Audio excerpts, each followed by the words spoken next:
Dalawang araw na lang magbubukas ng NCAA Season 101. Bago yan, nagbuhos ng suporta ang Colegio de San Juan de Letran at University of Perpetual Health System DALTA sa Las Piñas sa kanilang mga pambato sa kanilang pep rally.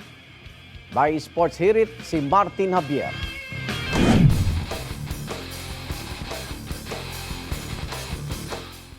Ilang tulog na lang magsisimula na ang panibagong season ng NCAA. Kasabay ng paghahanda, dalawa pang member schools ang nagdaos ng pep rally.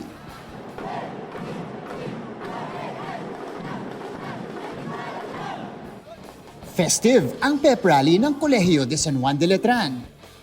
Big boost daw ang pep rally na ito para sa Knights na unang sasabak sa basketball tournament.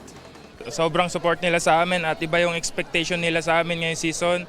And dadali namin yun at magiging inspiration namin sa paggamit ng aming pangarap. We expect them to still continue the Arriba spirit. Our teams are learning from these experiences, these successes.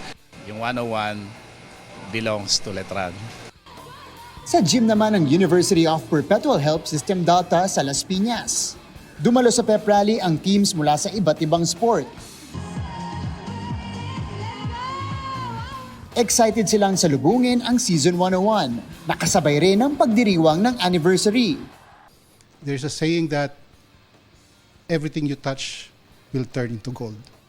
So this year, as we celebrate our 50th anniversary, I believe our players are ready to go for the gold.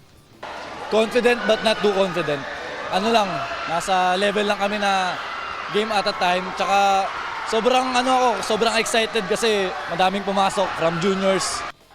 Ito ang unang balita, Martin Javier para sa GMA Integrated News.